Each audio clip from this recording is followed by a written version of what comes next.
The Carpenter's Son equips men to serve their neighbors. We have a service program that trains men in the trades, including carpentry, electrical, plumbing, HVAC, and finished carpentry. We believe first fishermen, then fisher of men. And the Carpenter's Son is Jesus. Let's go.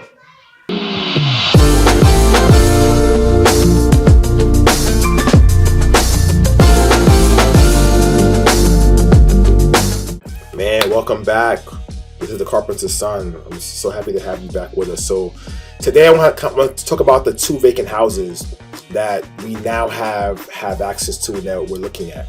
So the first house is 613 Baker Street in West Baltimore, and there are 4 bedrooms, right? You see here in the picture, there's kind of like 1.5 bath, maybe a 2 bath, but they're right next to each other. You see like how it's designed here.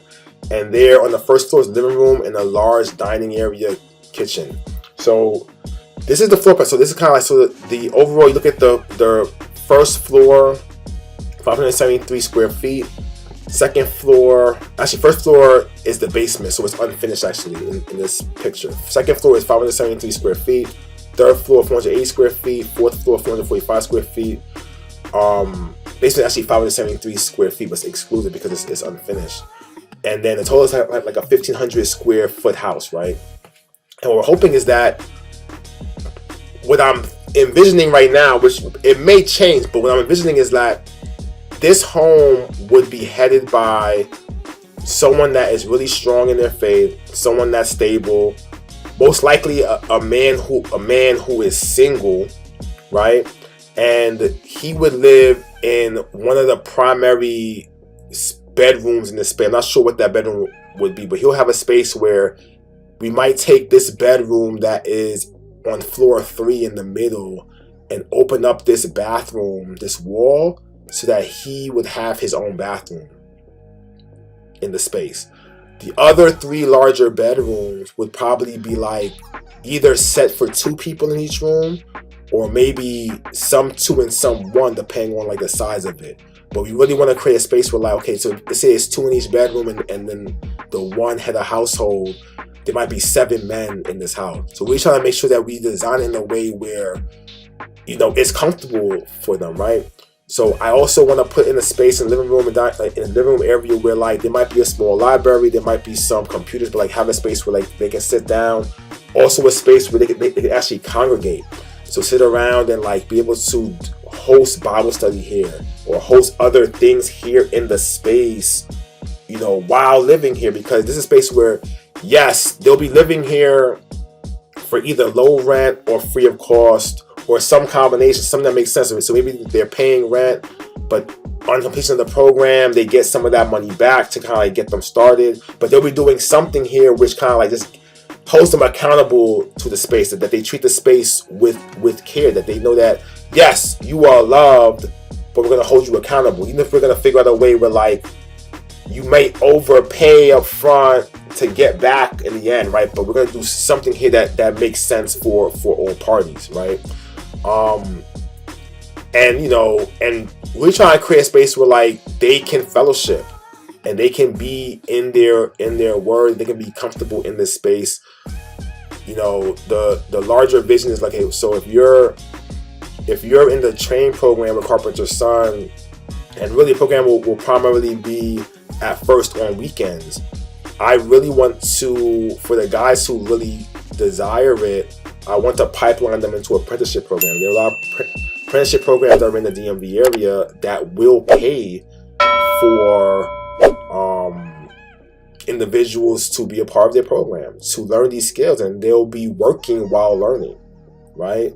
I think the challenge that some of these programs have is that they don't always have the best candidates, right? So the candidates who need that kind of work have not been trained to really, you know, to be consistent, to have like, you know, the etiquette of like showing up on time and just, you know, whatever it may be that allows you to do well in a job like this. They may not have learned those kind of soft skills. So part of this program like is to really build the integrity of the character of the individuals who are here, so that they will be they would have greater success in a program like that. But they wouldn't be forced out or fail out or whatever else. Like, so there is money here. So if they're in the apprenticeship program during the week, they'll live in this house low cost. We know that they're getting paid, they're getting income, so they can pay some small rental fee here. But then also they'll be helping us on the weekends, kind of like as they're developing their skills, possibly teaching and so on and so forth. So I think like there's a nice feedback loop that can happen here. So again, the 613 Baker Street house is the one that was in the middle of the three houses, and it's a 4-bedroom, 2-bath house, 1,500 square feet, looking to have maybe up to 7 guys at max in this house. Now the other property is the one that's right next to the church, which probably served as a parish house in its initial, or the design or innovation, or kind of like how the church initially used it. So if you look at the very right side on floor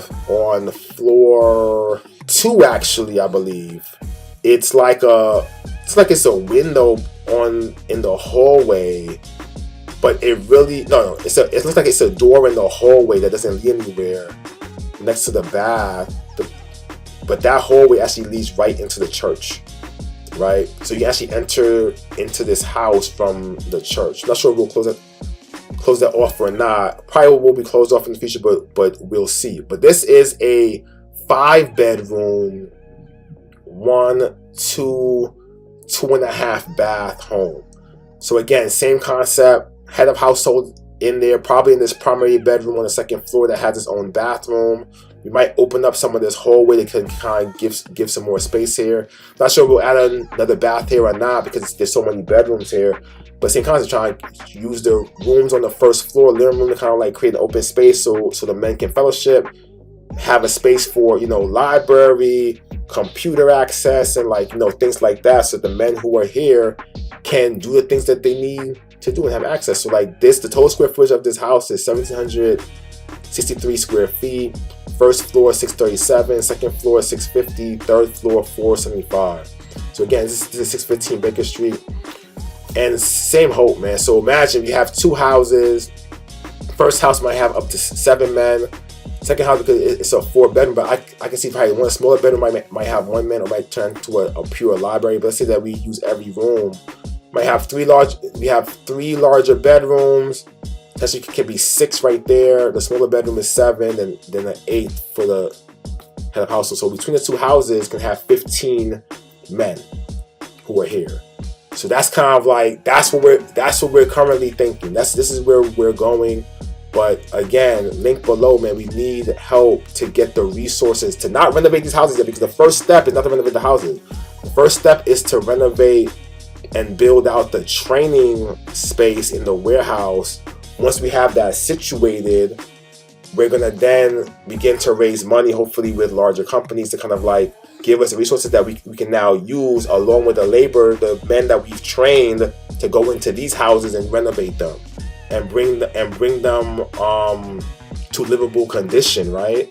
Exceedingly abundantly, hopefully above that, so men can feel comfortable and know that they're loved, and that we got their back, that whatever they're going through, like their material need is taken care of, so that their spiritual need can also be taken care of, right? So we work on the spiritual, but if the material is out of whack, James chapter 2 talks about this. If you have someone that's in need, and all you do is say, I'm gonna pray for you, but you're not willing to feed, to clothe, to give them drink, like if you're not willing to do those things, like to the least of those, then like you haven't done that, for our Savior and King Christ. So that's what I pray that this program becomes.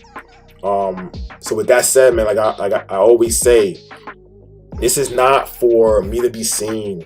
This is for you to be encouraged. So I pray that you continue to be encouraged in all the things that you're doing for our God. That if whatever you're doing to help build His kingdom, it's appreciated. Keep going, stay faithful, right? And I pray that this has blessed you. Talk soon. Peace.